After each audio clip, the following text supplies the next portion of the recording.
everyone. As Richard said, I'm Katherine. Came from Manhattan today, took the flight over. That was super awesome. That was a great first introduction to Martha's Vineyard. So as he said, I'm the COO and co-founder of Kinos. It's a company I started in college, and the goal is to improve the decontamination of infectious diseases. So hopefully I can talk a lot about my journey as a woman, kind of contextualize what it means to be a female entrepreneur, and ideally this will all connect to the movie that we'll watch later. So this is me back in 2002. Let me know if you can't hear me again. Surprising fun fact, I grew up in New Orleans, Louisiana. People don't usually look at me and think that. But not so surprising fact, I was a really good kid. I got good grades. I played the piano in my free time. My mom used to complain that I leave like stacks of books around the house. So basically I was like a super nerd. And so when I was a kid, the first movie I remember watching with my parents was a movie called A Beautiful Mind, which is about that mathematician, John Nash, who's at Princeton. He battles mental illness with the support of his wife and eventually wins a Nobel Prize in econ. And basically, you know, he has this amazing theory that fundamentally changes not only math, but also all of its applications. And I watched that as a really young kid. And when I watched that, my first thought was, this is the coolest movie I've ever seen. I want to be a famous mathematician. As I told you, I was a really good kid. So I like dreamed of in the future working at an elite university, like writing math formulas like on the board, like basically kind of everything I had gotten from that movie. And that had been my childhood dream. So really think like 7, 8 years old. By the time I got to middle school and high school though, that dream had started to dissipate. When I got to middle school, I was really excited to join this team called Math Counts because this was my first step in the path of becoming a math genius. And when I first joined the team, I remember boys would tease me and say the only reason I was on that team was because they needed one girl on the team so that we could go to competitions. And then in 7th grade, I took this test to get my radio license, which I also thought was my next step on being, you know, the greatest science mind ever. And when I failed the test by one question, a teacher was trying to comfort me, and he told me, "You went a lot farther than I thought you could as a girl. You did a really good job." So obviously, you know, these comments really accumulated over time. So by the time I got to college and high school, I didn't really think I was capable of competing against boys and men in math and sciences. So in high school, mostly I was doing Model UN, mock trial, which are all debate teams. I loved history and the humanities. So I thought maybe this was the niche that I could carve out for myself. I wouldn't have to compete with people who'd be better with me. I, you know, as a female, could succeed in this space. And so when I got to college, I tried out a bunch of different majors at Columbia. Initially, I was political science. I hated it. Then I did human rights. I also hated that. And then I did Russian literature. My parents really hated that. So it was this progress where I couldn't really find anything that I could connect with. But on the side this entire time, I'd been taking biology and computer science classes because that's like what I had always cared about. But I really wasn't that confident that I could compete against some of the smartest kids I knew at the school. And so the reason I'm telling you all of this is to contextualize my journey a little bit so that you saw who I was before I started working on this company. I was not very confident in what I could do. I didn't really want to dream the dreams that I had, you know, thought of as a kid. I was really felt consigned to the fact that, yeah, I'll major in something that maybe I don't really like that much, but at least I'll be good at it. So what changed my life was the Columbia Ebola Design Challenge. So colleges do this thing now called hackathons, where they take a bunch of students, they put them in a room, they tell them a problem, and then you have to sit there for 24 hours and figure out a solution. And so when they had an Ebola design challenge, this was specifically designed for any student. So you didn't need to be a CS major, you didn't need to be in biology, you could really be from any area. You come to this hackathon, they'll tell you the problems healthcare workers are facing, and then you'll develop a solution. So one of my good friends, Jason King, the one in the middle there, it was actually his 21st birthday, so he didn't want to go, but I made him, thank goodness. And we went and we learned that one of the biggest problems during the Ebola crisis was ineffective decontamination. So you probably have seen this yellow suit maybe on the news, but this is called a PPE suit, personal protective equipment. If you're a healthcare worker treating a patient with Ebola, or really any infectious disease, you're all suited up so you won't get infected. When you're done treating the patient, before you take the suit off, you get sprayed down with bleach. And the idea is you get sprayed down with bleach, that'll kill all the Ebola, you take it off, and you live your happy life. But wasn't what was happening in West Africa during the Ebola crisis. Lots of healthcare workers were dying, and in countries where there are already very fragile healthcare systems, this really impacted the epidemic response and made the epidemic way worse than it should have been. So one of the biggest problems we learned was that first, bleach is transparent. No one knows exactly what they've decontaminated. Second, bleach rolls off waterproof surfaces. So you want to cover a surface 100% of the time, right? But you guys know what rain looks like hitting an umbrella. That's exactly what bleach looks like hitting a PPE suit, hitting a tent, hitting a hospital beds. Every surface in a hospital or an epidemic setting is designed to be waterproof. So therefore, when you're throwing bleach on it, nothing's happening. And then lastly, a lot of people don't know that to actually work, disinfectants need to be applied on the surface for a certain amount of time. So, for example, here's a Lysol wipe. You guys have probably used Lysol wipes or some similar brand. And if you look on the back, it says to disinfect, allow to remain wet for at least 10 minutes. I know I have literally never waited even close to 10 minutes when I've cleaned something down with a Lysol wipe. And I don't think a lot of us have. And at home, this is not usually that big of a deal. You're not killing like Ebola at home, so it's okay. But in hospitals and in epidemic settings, no one's waiting this amount of time either. So if you're in a hospital getting a minor surgery, if your housekeepers aren't waiting 3 to 4 minutes with their hospital-grade bleach, nothing is getting killed, and you could be susceptible to a C. diff infection, a MRSA infection, a staph infection, which really could cause unnecessary loss of life. So our solution is Highlight. It's a powdered additive that you add into disinfectants at point of use. It colorizes the solution so you can see exactly where you applied it. It also forms this film that sticks. And then the really cool part is that the color fades when decontamination is done. So you don't need to time your surfaces, you don't need to wait there, but when it's blue, you know that you can't come into contact with the surface, and when it's clear, when the surface looks normal again, you know that it's been cleaned. Thank you. So a lot of people ask us, okay, cool, you had an idea from a hackathon, but how did that turn into a company? So when we were juniors, Columbia really pushed us out to get a lot of cool news coverage. So a lot of bucket list items here. We were on NPR, the New Yorker, Wall Street Journal. That was really awesome. And someone from the fire department of New York reached out to us. The chief medical officer sent us an email and was like, hey, I read this really cool article about you guys in the New Yorker. I want you guys to come test your product with our simulations. So in New York, and in actually many cities around the world, the first people on site when there's an infectious disease are the hazmat teams from the fire department. So they were the ones that first responded to that Ebola patient in New York, and they were trying to beef up their protocols with our product. So obviously, we were really excited. We were juniors in college. I didn't think anyone would ever want to see this. I thought this was just going to be a cool thing in the lab. And so they come up to Columbia. They drive us down all the way to Staten Island in a fire truck, which was also super cool. And we get to Staten Island, and this is like what we see. This is an actual bad iPhone video I took of the time, but if anything, I hope it captures the chaos. There are sirens everywhere because they're running a mock Ebola patient. Firefighters who are like huge guys are wearing these PPE suits. They're all suited up. They have our product, they have bleach, they have tents, they have fake patients. It was really crazy. It was also so cold because it was the winter, and my co-founder didn't wear socks. So he was like dying. So we got there. It was a really exciting night. We give them the Highlight to put in the bleach.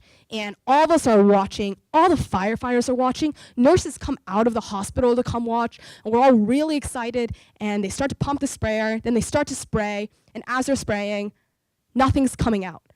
And we're all like, oh my, this is so embarrassing. Like, we came here, everyone made a big deal that we were here. Like, Kevin's been complaining about not having any socks. Like, everyone knows that we're here and that this isn't working.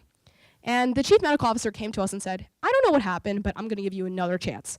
I'm gonna contact you again next time we run a training. So we went back to Columbia, we fixed it, we found out it was a problem with the cold. We had never tested in sub-zero temperatures. Like, why would we have? So once we fixed that product, we were ready to go when they emailed us. But time went by, and we didn't get an email, and we kind of fell back into the routine of school. So as life goes, the night before the biggest organic chemistry test of the semester, we get an email from the fire department that's like, come tonight to Mount Sinai, we want to test again. Now, as a very mature college student, I had not started studying until that very moment. So if I didn't stay and study in the library, I literally would have failed that exam. So Kevin, Jason, and I all unfortunately were in that class together. And Jason, hero, decides he's going to intentionally not study. He's going to bomb the exam. And he's just going to go see what happens. So he goes to Mount Sinai. Kevin and I are in the library. I'm not really studying because I'm so nervous about what's happening at Mount Sinai with Jason. We get a test from Jason that says, it worked. And we're like, oh, thank God it worked. Great, now we can start studying. Awesome, awesome. And then we get another text from Jason that says, they want to buy 200 units. And then Kevin and I are like, what? They want to buy from us? How do we make it? Are we a company? How do we sell it? Do we need to go through regulations? And Jason comes back to Columbia, and in the stairwell of the library, we decide to incorporate as a company. And that's the very first time we realized we had actually generated something that brought value to people. So that was a really cool story. And ever since then, obviously, we all flunked a lot of tests because of Kinos. So it all equalized in the end. Jason also got an A- in the class, so he was fine. So this is us when the FDNY was using it. You can see the blue. This was super exciting for us. So after that, we thought we had some traction, so we applied to competitions, to grants, and we really got a big break in February of the next year in 2015 when USAID gave us over $500,000 of non-diluted funding to do R&D, to go to West Africa, to test with real field workers.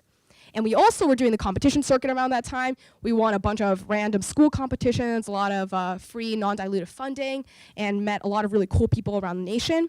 And this was a really great time for us because we had all this funding. Really, we weren't giving up anything. We weren't giving up any part of our company, and we had all these cool opportunities to go abroad. So for the first time in the fall of our senior year, we took 2 weeks off of school, and we went to Liberia at the end of the Ebola crisis. So this is us actually on the ground in Liberia. We are working with some NGOs there to field test our product. And now this was a really amazing experience for two reasons. First, we actually working with end users, learning their stories, understanding the difficulties that they experience day in and day out, not only inform your product, but also really motivated us three as a team. We were all seniors at that time. We all had difficult majors. We all were thinking about grad school or getting jobs. So we had kind of lost some focus on Kinos. And being here again and then coming back to school really made school seem kind of silly and made us realize that working on something like this is vastly more important. And getting this out as soon as possible is really what our life goal was at that time. And the second really cool thing was really understanding how these people lived. So after the Ebola crisis and at the end of the Ebola crisis, a lot of these healthcare workers were stigmatized. There was a lot of superstition surrounding Ebola, so that if anyone had ever been kind of in proximity, if you had had it and healed, if you had been a healthcare worker, you were shunned by your family. A lot of people were kicked out of their family homes. And a lot of these people were regular people that had just stepped up at the time of the crisis. And when we were there and they were using the product and they were loving it and telling us just how much they liked it, it made us feel like we're really actually making impact in their lives. So that was a really cool experience. And we also went to Guinea at the end of our senior year again to test. So we field tested on the ground there twice.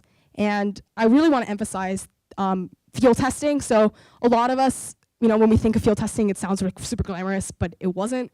It was really hard and it really sucked. This is me getting decontaminated in bleach. This is in 115-degree weather. It's so humid. So when I take this off, I'm literally just soaked through 3 layers of PPE. But you have to go through so many rounds, and it's so hot. You can't see where you're spraying, and also obviously no one is waiting the contact time.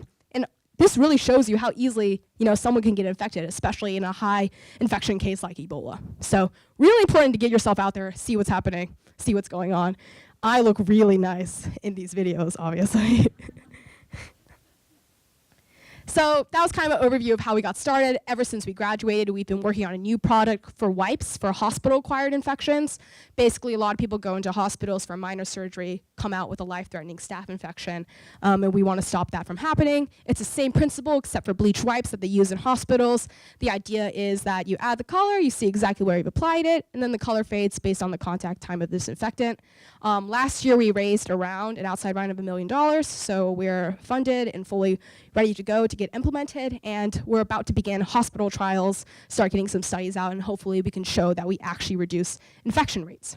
So this has been a really cool and exciting project for us. Really, speaking very personally, this came out of nowhere. It's kind of crazy to think that before I started this, I didn't even know what my major was going to be. I didn't even know if I was smart enough to be a science major. And then after this, I have, been a co-founder on a product on a technology that I'm so proud of and you really think has so much potential. And building a company kind of from ground up obviously was difficult, but I think by being a female, it made it only harder. So now I want to kind of switch gears and talk a little bit more about my journey, how I grew up along the way, and like what were the 3 most important things I've learned so far being a female inventor.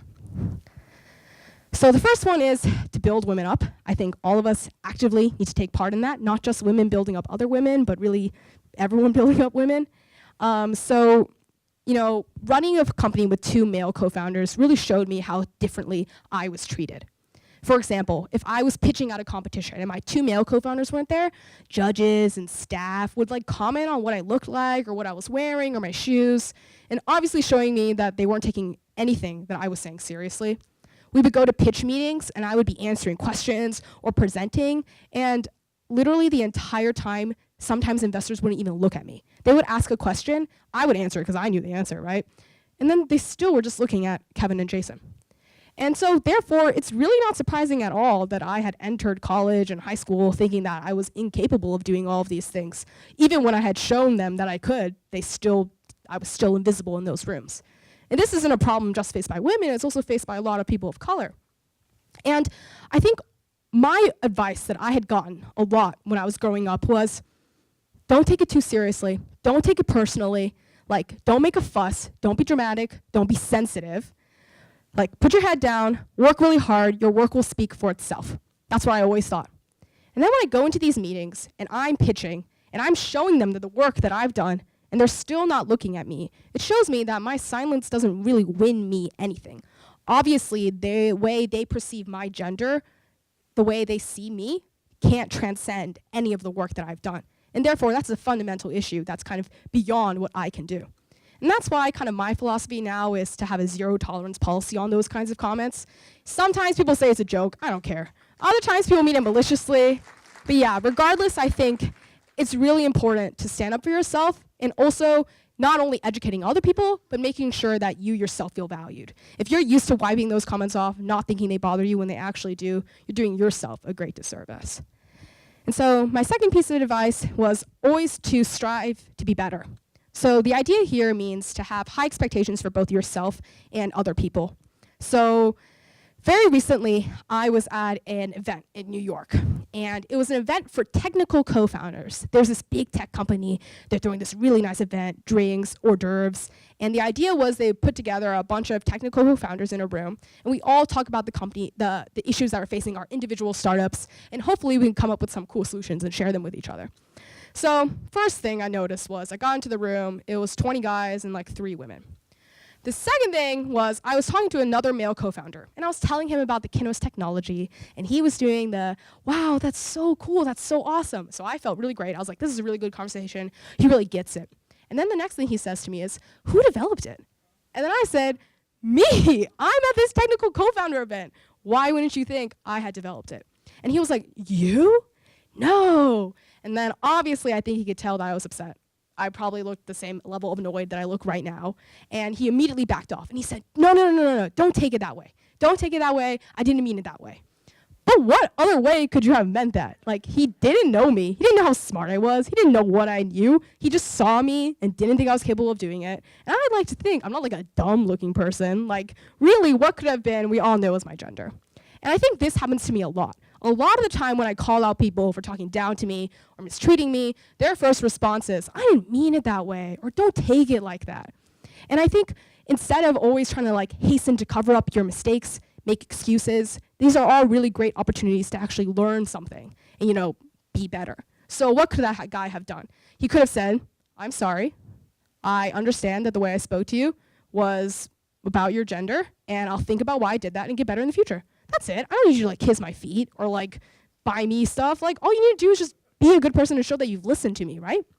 And so obviously I don't think that guy or any of the other men that have done this to me in my life are horrible sexist pigs who hate their mom. I just think they're misinformed and they've internalized a lot of stereotypes in society about what women can or can't do. And then when they put that on me, I'm not going to let that happen. So I think it's very important to Therefore, have high expectations for yourself. Make sure that you're constantly questioning yourself, seeing if you're making assumptions about women or people of color that don't really make sense if you think about it a little bit more. And then the last thing I want to talk about, thank you. The last thing that I want to talk about is if they can't see it, they can't be it.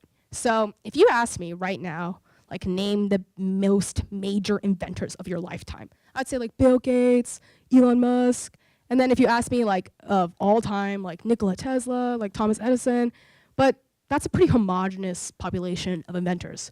Honestly, standing here right now, I probably can't even name that many women or people of color inventors. And that's not because there aren't any women or people of color inventors, it's just that we don't remember their names. And every time we put down a woman or a person of color and tell them what they can or can't do, we're consigning those people to the same fate. And representation isn't just important in real life, it's important in media and the arts as well. So, as I've said multiple times, growing up, I was a huge nerd. My favorite show was Star Trek. I loved it. I watched every season. I watched all the offshoots. I'm a huge Star Trek fan. And so when CBS last year did a reboot of Star Trek, I was really excited. And when I watched the first episode, I was shocked because the lead character was a black woman. And she was serving under a Chinese captain who also was a woman. And that was an amazing experience for me watching the first episode. I was kind of tearing up on and off, aka I was crying, during the whole episode because it was really amazing to watch two women who looked like me, who were having conversations on screen that weren't about what they were wearing or what dude they were talking to, but about amazing things what are we gonna do about this alien that's attacking us? That was really cool. And they were all capable and courageous and strong, and when I watched that episode, I thought to myself, what could I have been like if I had grown up seeing these representations in media? What could I have believed that I could do? What could I have actually achieved? What confidence would I have had if I had grown up seeing women on screen, people on screen that look like me? So this is a picture of my team. I don't think I put that up yet. But basically what I want to talk about here is that all the accomplishments and the success I've had so far in my time working with kiddos have really only come because of the women that have forged this path before me. So for example, some professors I had at Columbia that were amazing, my biology professor, my fundamentals of computer systems professor, both amazing women who are smart and capable and really showed me that I can dominate in male-dominated industries. And also, my own childhood heroes who are indirect, like Hillary Clinton or Sandra Day O'Connor, who I, from a young age, have always looked up to and aspired to be like. And so I think it's really exciting that we're all going to watch Bombshell, the HEDY LAMARR story, and hopefully we can all give credit and recognition to a woman who's contributed so much to this world. Thank you.